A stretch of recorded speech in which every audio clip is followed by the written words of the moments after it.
तो आ गए हम रीजनिंग के तीसरे महत्वपूर्ण टॉपिक पर, जिसके भी बहुत सारे प्रश्न आपके हर एग्जाम में देखने को मिल रहे हैं। तीसरा टॉपिक रैंकिंग ऑर्डर या पंक्ति में क्रम व्यवस्था।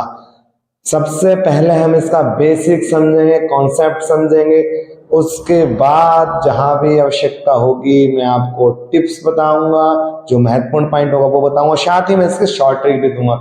बहुत ज्यादा शॉर्ट ट्रिक इसमें नहीं है, एक शॉर्ट ट्रिक है वही आपको याद करनी है। लेकिन पहले सबसे पहले बेसिक इसका कॉन्सेप्ट समझ लें, किस तरह से आपका प्रश्न आएगा। मैंने पहले ही बताया कि आपको इमेज हमेशा ध्यान होनी चाहिए, किस तरह से उसका बेसिक बनता है। तो हम इमेज पहले अगर बना लेंगे उसकी, तो वो फिर हमारे दिमाग में प्रिंट हो जाएगा, तो याद करना हमें बहुत कम पड़ेगा अगर हम बेसिक को समझ लेते हैं। बहुत बार क्या होता है, सब लोग क्वेश्चन कराना स्टार्टिंग में शुरू कर देते हैं तो क्वेश्चन हर बार बदल जाता है, लेकिन जब तक हमें बेसिक अगर हमें याद होगा तो क्वेश्चन किसी भी तरह से बदल जाए, किसी भी तरह से न्यू कॉन्सेप्ट पाए, हम उसको आसानी से कर लेंगे। कभी कभी क्या होता है कि शॉर्ट ट्रिक हम भूल जाते हैं या काम नहीं कर पाती है और हमारे पास समय भी है, सवाल नहीं हो रहा, तो उस समय बेसिक अपने बेसिक कॉन्सेप्ट तक पहुंचेगा। शॉर्ट ट्रिक पे इसलिए आवश्यकता होगी क्योंकि जो प्रश्न है आजकल आते हैं तो बहुत जल्दी हमें करने होते हैं, इसलिए शॉर्ट ट्रिक भी हमें बहुत जरूरी है, क्योंकि पेपर का पैटर्न इस तरह से होगा कि जल्दी करें और अच्छा करें और कंप्लीट करें, इसलिए बेसिक याद करना जरूरी हो गया है। तो चलिए चलते हैं पहले कॉन्सेप्ट की ओर। कॉन्सेप्ट क्या है? प्रश्न मिलेगा कि किस तरह से मिलेगा कि राजू दाएं से बैठा है 18वें नंबर पर है, बाएं से आपका 15वें नंबर पे है, इस तरह से प्रश्न होगा। या फिर मिलेगा बॉटम से बैठा है, टॉप से बैठा है, नॉर्थ से बैठा है, साउथ से बैठा है। सभी तरह के प्रश्न हम डिस्कस करेंगे।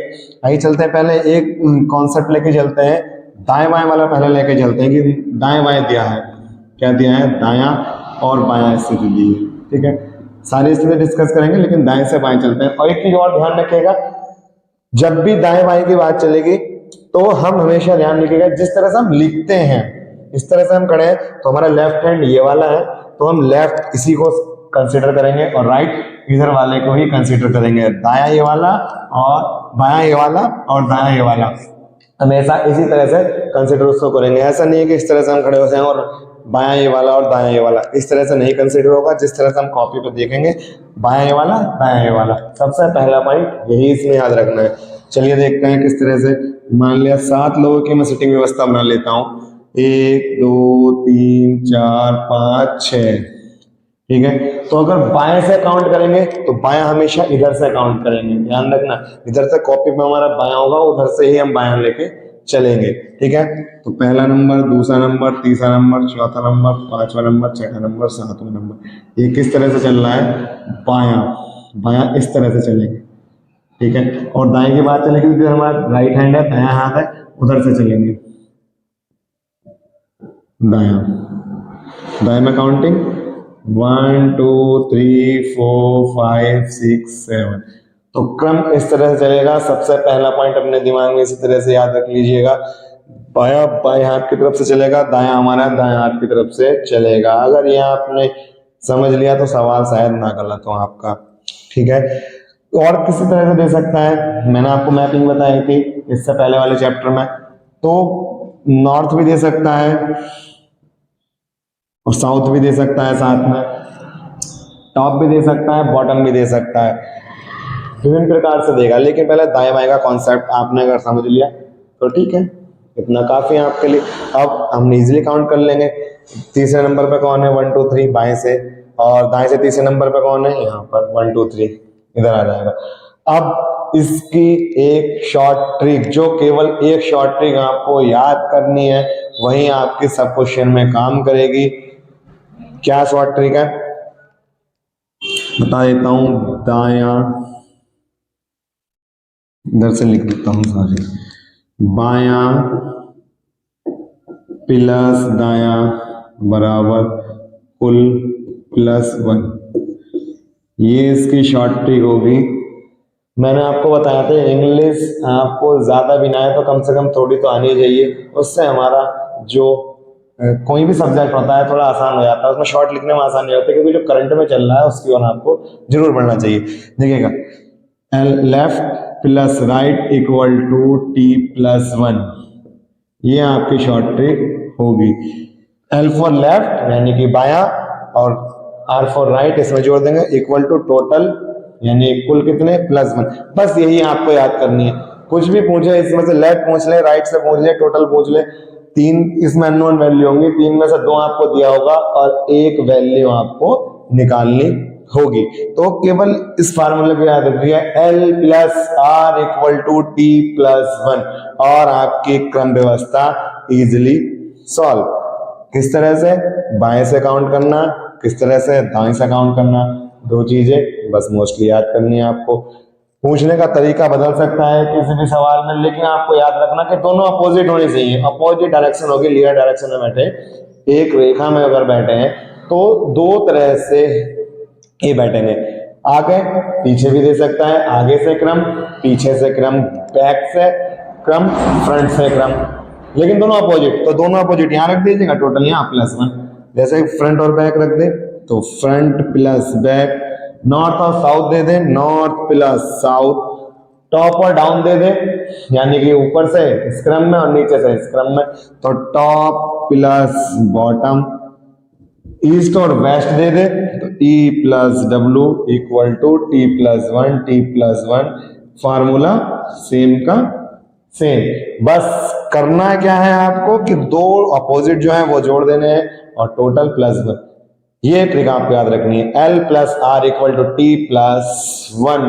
शब्द अपने वो चेंज कर सकता है, कहीं पे top, bottom, south, north, east, west, इससे आपका कोई मैटर नहीं करता। बस ध्यान रखना है कि दोनों क्या होने चाहिए, अपोजिट आपके होने चाहिए। ठीक है, अभी एक प्रश्न करके देखते हैं इसी में थोड़ा सा, तो इजीली आप समझ जाएंगे किस तरह से हम बात कर रहे हैं, किस तरह से क्रम चले।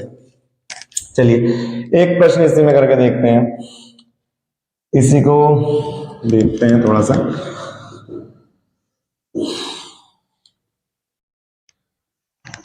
यहां पे हमने बिठा दिया राजू को। कौन है? राजू। ठीक है, जब तक हम प्रश्न में फार्मूला यूज करके नहीं देखेंगे तब तक हमें कैसे आएगा, नहीं आएगा। लेकिन बहुत आसान है, हार्ड नहीं है। देखते हैं कैसे। राजू, प्रश्न में हमें दे दिया, प्रश्न है राजू की बाएं से स्थिति कितनी? 3 है। कितनी है? 3 है। और दाएं से कितनी है? दाएं से 5 है। तो हमसे पूछा है टोटल कितने व्यक्ति हैं। टोटल कितने व्यक्ति हैं हम इस फार्मूले में लगाएंगे। L की वैल्यू कितनी दी हुई है? 3, R की वैल्यू 5 और T हमसे मालूम क्या है। ठीक है, तो किस तरह से लगाएंगे? L + R = T+1। L की वैल्यू 5 और +3 = T+1। ये कितना हो गया? 8, इधर आके 1 माइनस, और T कितना हो गया हमारा? 7। तो T की वैल्यू कितनी आ गई? 7। देखिए टोटल 7 ही कैंडिडेट है। ठीक है, आई थिंक समझ में आएगा किस तरह से इंप्लीमेंट करेंगे इसे। आगे चलते हैं, थोड़े और प्रश्न देखते हैं तो आपको बहुत इजीली समझ आ जाएगा। ठीक है, इसकी शॉर्ट ट्रिक फिर से ध्यान कर लीजिएगा। चलिए आगे चलते हैं, आते हैं प्रश्न की ओर। प्रश्न है रामू किसी पंक्ति में बाएं से 17वें स्थान पर व दाएं से 18वें स्थान पर है। पंक्ति में कुल व्यक्तियों की संख्या कितनी होगी? बहुत आसान है, आपको याद रखना है L + R = T+1। L की वैल्यू मतलब बाएं से कितना? 17, R की वैल्यू दाएं से 18 और T की वैल्यू निकालनी है। 17, 18, 35 = T+1। T हो गया 35 - 1 = 34। इसका मतलब पंक्ति में आदमियों की संख्या कितनी होगी? 34। आंसर। रमेश किसी पंक्ति में बाएं से 37वें स्थान पर है, दाएं से किस स्थान पर है? पंक्ति में कुल व्यक्तियों की संख्या 45 है। ठीक है, वही formula L + R = T+1। Left से दिया हुआ है बाएं से 37, लेफ्ट L की वैल्यू 37, R की वैल्यू हमें निकालनी है और T की वैल्यू दी है हमें 45 + 1। R = हो गया 46 - 37, R से हो गया आपका 9।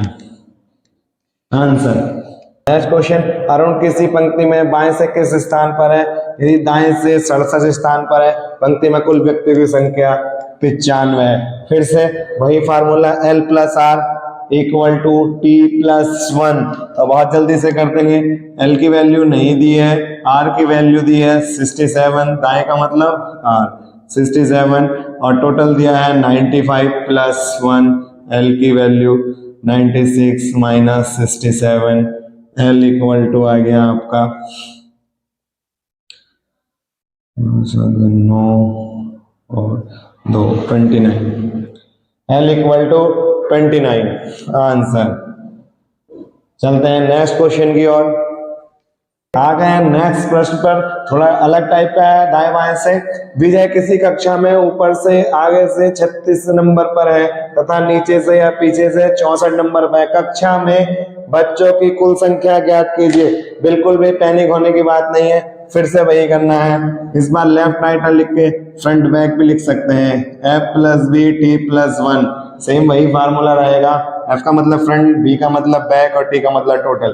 फ्रंट से कितना दिया हुआ है 36 और बैक से कितना दिया हुआ है 64 और T plus 1, T plus 1 equal to 100 और T इक्वल टू 100 माइनस 199। इसका मतलब बच्चों की कुल संख्या हो गई 99। इसी तरह से बिल्कुल पैनिक होने की बात नहीं है, आप खुद कर लेंगे। अगर उसने फ्रंट से नहीं दिया या बैक से नहीं दिया, जिस भी तरह से पूछे, लेकिन बस आपको एक ही फार्मूला याद रखना है, L plus R equal to T plus 1 या फिर F प्लस B। जिस तरह से भी आपका प्रश्न मिले उस तरह से फार्मूले को आप कन्वर्ट कर लीजिएगा, ठीक है। चलिए एक और अच्छा प्रश्न आपके लिए, लैंग्वेज थोड़ी सी अलग, लेकिन फिर पैनिक नहीं होना, हमें तो उसी फार्मूले पर ना देखे पड़ते हैं। लड़कियों की एक पंक्ति में कमला बाईं ओर से नबी और बीना दाईं ओर से सोलबी है। दोनों अपना स्थान अदला बदली कर ले तो कमला बाईं ओर से 25 भी हो जाती है। पंक्ति में कुल लड़कियों की संख्या, ठीक है। बाईं और दाईं दे रखा है तो वही फार्मूला लिख लेंगे, L plus R equal to T plus 1। L left से कौन सी स्थिति, कमला की स्थिति की बात ही करेंगे। लेफ्ट से कौन सी स्थिति होगी 25, और राइट से कौन सी होगी, क्योंकि स्थान अदला बदली करा है तो दाईं से कौन सी स्थिति होगी, जो बीना की दाईं से थी। बीना के स्थान पर चली गई तो बीना ही कौन सी थी 16 इक्वल टू T प्लस 1 और T इक्वल टू हो गया आपका 41 minus 1 equal to 40। That's answer. तो प्रश्न किसी भी प्रकार से आपका दिया हो सकता है, वर्ड चेंज होंगे लेकिन बेसिक नहीं चेंज होगा, और इसलिए अच्छे से करते रहिएगा। और जितने प्रश्न मैंने अभी तक आपको कराए कभी ना कभी किसी ना किसी एग्जाम में आपके आए हुए हैं, और इसी तरह के कुछ प्रश्न होंगे जो हम आगे करेंगे। बने रहिएगा हमारे साथ। चलते हैं नेक्स्ट।